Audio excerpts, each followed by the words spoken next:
Jadi, dunia kerja saat ini mengalami perubahan dengan kecepatan yang belum pernah terjadi. Banyak pekerjaan yang dulunya dianggap aman, ternyata sekarang perlahan-lahan mulai digantikan otomatis dengan AI.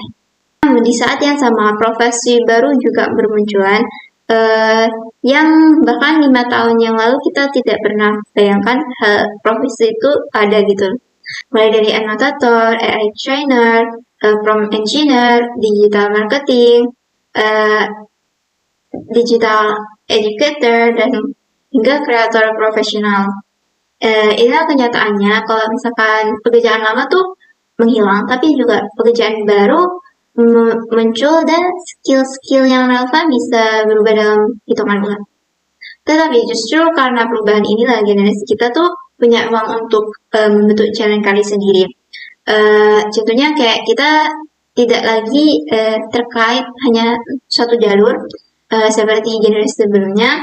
Sekarang bisa kuliah fisika, tapi bekerja di bidang teknologi, atau bahkan seorang lulusan pertanian bisa sukses di bidang industri kreatif, dan juga bisa juga orang yang belajar desain secara otodidak lalu bekerja di mana saja secara remote. Jadi fleksibilitas inilah yang menjadi kekuatan utama atau kekuatan baru bagi kita gitu. Namun di balik semua peluang itu, generasi kita juga mengalami beberapa tantangan yang tidak ringan gitu. Salah satunya yaitu sebuah tekanan untuk mendapatkan pencapaian atau harus sukses di usia muda gitu.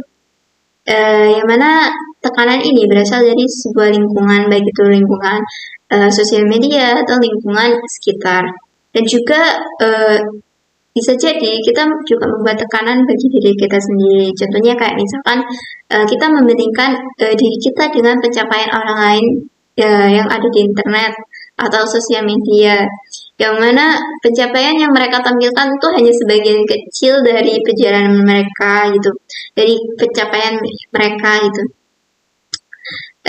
Selain itu juga arus informasi yang terlalu cepat membuat kita merasa tertinggal, seolah-olah kalau kita nggak belajar sesuatu hal yang baru setiap minggunya tuh kita merasa tertinggal, kita merasa masa depan kita itu hilang gitu. Belum lagi ketakutan bahwa AI akan mengambil alih pekerjaan yang kita inginkan gitu kan. Yang mana tantangan lainnya adalah kebingungan arah.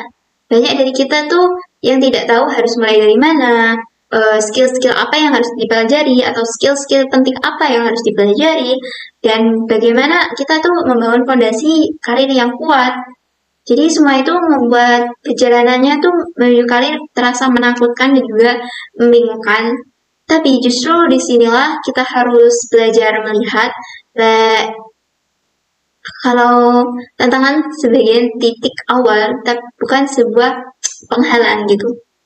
Jadi, membangun karir impian di era digital bukan lagi kita mengikuti satu jalur seperti dulu kayak sekolah, kuliah, kerja, tapi perjalanannya itu kini lebih fleksibel dan lebih terbuka, tetapi juga tetap ada beberapa persimpangan atau tantangan. Jadi generasi kita tuh harus bisa mencoba banyak hal yang benar-benar menemukan apa yang cocok untuk kita gitu. Kadang kita juga harus belajar hal yang tidak ada di kampus. Kadang kita juga harus belajar bidang hal yang sama sekali tidak ada kaitannya dengan kita atau kita tidak pernah membayangkan gitu. Terus kadang kita juga harus memulai semuanya tuh dari nol gitu. Dan itu semua tuh wajar karena di era digital karir itu bukan hanya soal ijazah, tapi juga kombinasi skill, pengalaman dan juga keberanian dalam eksperimen. Kita bisa belajar dari YouTube, kursus online, komunitas, bahkan dari kegagalan kecil yang pernah kita alami. Semua itu membentuk kemampuan kita untuk bertahan dan untuk berkembang. Yang penting tuh bukan cepat tidaknya kita sukses, tapi itu seberapa konsisten kita melangkah untuk memperbaiki diri dan terus membuka peluang baru.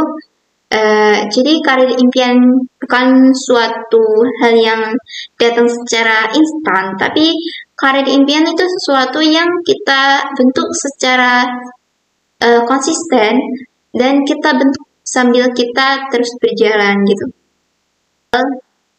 Jika ada satu hal yang harus kita pahami dalam membangun karir hari ini, yaitu kita tidak harus menunggu siap untuk memulai, tapi ada beberapa langkah sederhana yang bisa kita lakukan bahkan tanpa modal yang besar. Yaitu pertama, memulai dari skill-skill kecil yang relevan dengan minat kamu. Dan entah itu desain, analisis data, atau mengajar programming, atau juga bisa membuat konten. Yang mana skill-skill kecil yang dikerjakan secara konsisten bisa merubah menjadi fondasi karir yang kuat gitu. Sedangkan yang kedua yaitu membangun portofolio.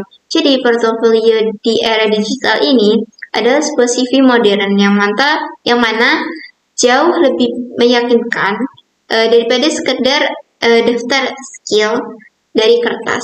Dan yang ketiga yaitu bergabung dengan komunitas, baik itu online maupun offline. Karena di situ peluang mentor dan kolaborasinya sering muncul. Dan yang terakhir, jangan takut untuk memulai sesuatu. Mulai hal-hal yang terkecil atau posisi yang belum ideal gitu. Karena setiap langkah itu sebuah progres dan setiap pengalaman itu sebuah batu loncatan. Jadi yang terpenting itu kita bergerak aja dan jangan tunggu gitu. Yang penting bergerak. Jadi pada akhirnya membangun karir impian di era digital bukan tentang siapa yang paling cepat, siapa yang paling pintar, atau siapa yang paling banyak fasilitas, tapi justru tentang siapa yang paling konsisten, mau belajar, dan juga paling berani untuk mencoba hal baru, meskipun tidak sempurna gitu. Kita juga berubah secara cepat, yang mana AI berkembang, industri bergeser, dan juga pekerjaan-pekerjaan baru yang bermunculan setiap tahun gitu. Namun, ada satu hal yang tetap, yaitu masa depan selalu berpihak kepada orang yang mau beradaptasi gitu. Jadi, kita generasi Gen Z dan Gen Alpha punya kelebihan, yaitu kita bertumbuh bersama teknologi, yang mana kita bisa eksplorasi, bisa multitasking, bisa belajar mandiri. Tapi kelebihan itu baru terasa jika kita benar-benar menggunakannya di arah yang benar dan jelas gitu. Jadi apapun karir yang kamu impikan, entah itu ingin jadi pendidik, profesor, peneliti, content creator, atau software engineer, mulailah dari langkah-langkah yang bisa kamu kerjakan hari ini loh. Jadi belajar satu skill baru, merevisi portofolio, atau buat satu karya kecil, atau menghubungi seseorang yang bisa diajak diskusi gitu. Jadi kesimpulannya itu, karir digital adalah perjalanan penting, yang mana setiap perjalanan atau langkah kecil yang kamu ambil itu akan menuntut kamu ke tempat besar di masa depan.